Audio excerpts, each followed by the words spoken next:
¿Cómo se siente usted siendo el pintor más famoso del mundo? Es que no sé si soy el pintor más famoso del mundo, porque hay mucha gente que me pidan por la calle autógrafos y realmente no saben si soy un cantante, un actor de cine, un loco, un escritor, no se sabe bien lo que soy.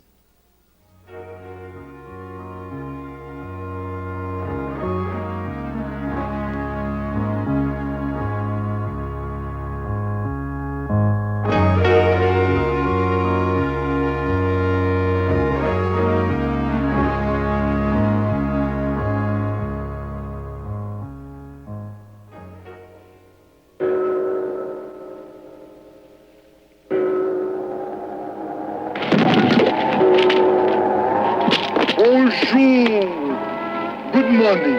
Is for the first time Dali born with any kind of traumatism.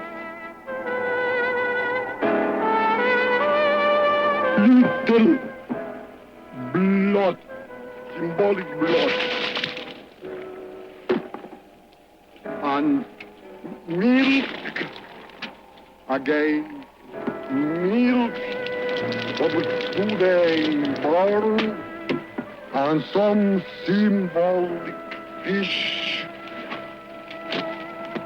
of Mediterranean mythology. This is the blood of Gala and the blood of divine Dali.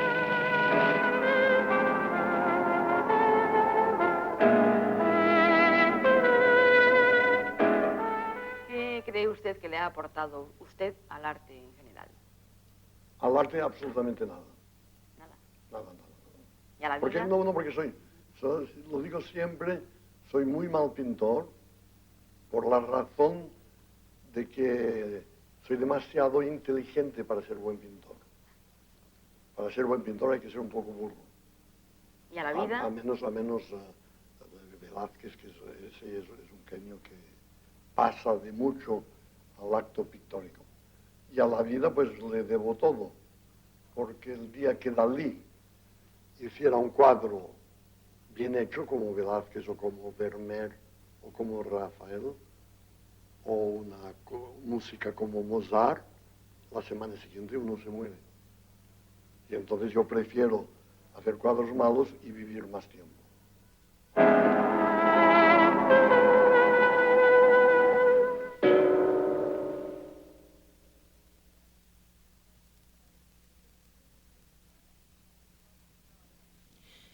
The Spanish painter Salvador Dali is still seriously ill after an operation to treat burns he suffered when his bedroom caught fire.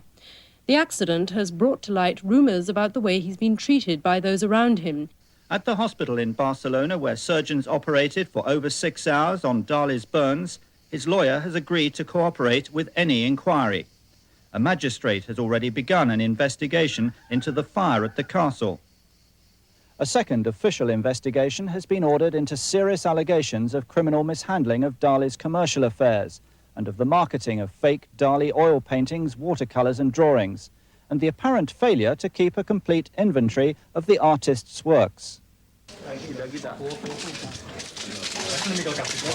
The figure that emerged from the Barcelona hospital in 1984 shocked Dali's friends and the public. Since the death of his wife, Gala, 2 years earlier, he'd lived as a recluse in the castle in which she's buried, isolating himself completely from the outside world. After recovering from his burns, Dali returned to Figueras near the French border, the town in which he grew up, to the Torre Galatea, Gala's tower, which he dedicated to his wife and decorated with characteristic Dali motifs, giant eggs and loaves of bread. This palace is now Dali's home. Dali never leaves this building and has rarely been seen since he came to live there.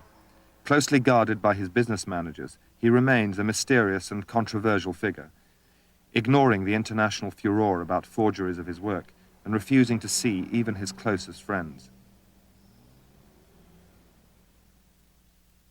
The building in which he lives is next to his final monument, the Dali Museum, which he's created from the ruins of the old town theatre.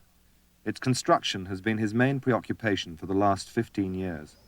All my ambition is reconstruct my early adolescent period.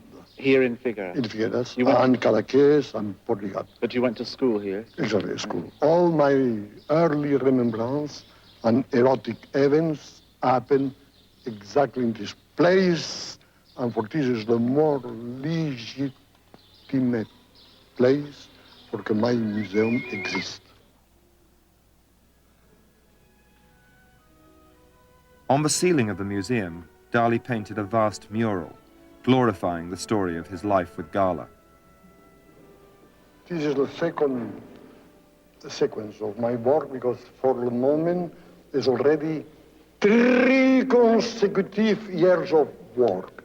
And today start again, and probably miraculously achieve one masterpiece in the 3 or 4 next hours of time. Butterfly.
From behind this door, in a darkened room, Dali controls the running of the museum, which will one day be his memorial.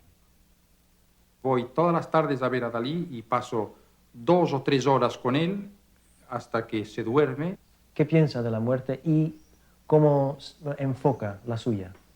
La vida y la muerte, efectivamente, son 2 constantes muy presentes, totalmente presentes en el arte español. No se puede hablar de arte español sin tener presente estas 2 ideas, desde nuestros visionarios a nuestros santos, a nuestros grandes artistas. Y Dalí participa de esta idea de una manera total y absoluta, qué duda cabe. Es un hombre que vive en una permanente preocupación por la muerte. Le preocupa mucho y le asusta mucho la idea de tener que morir.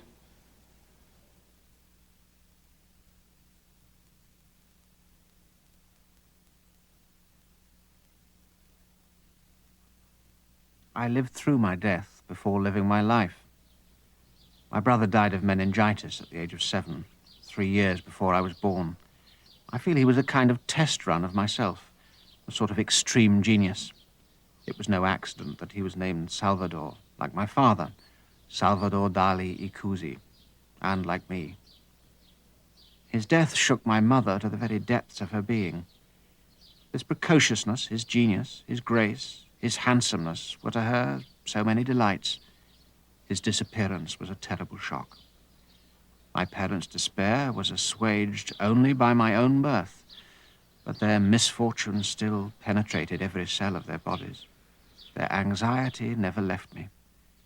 Many's the time I have relived the life and death of this elder brother, whose traces were everywhere when I achieved awareness. I deeply experienced the persistence of his presence as both a trauma and a sense of being outdone. I enjoyed tremendously every single moment of my life, because the death all time is very close, watch me, and the death like it catch me. And every 5 minutes, let that no catch me. I enjoy tremendously. Catch a little piece of fishy water, you send me little tea or something. Everything becoming one tremendous pleasure because let that surrender me, and because let that is so close, it's possible make erotic every single piece of my life. The small Dali household was professional rather than artistic. His father was the only solicitor in Figueras, and he took it for granted that his only son would one day take up a similar profession. Salvador Dali Sr. was a free thinker. Nonetheless, he was a popular figure in the town. His mother, on the other hand, was a devout Catholic and ensured that the young Dali was educated in the conventional way by the local Christian brothers. This commonplace provincial world gave rise to Dali's earliest fantasies.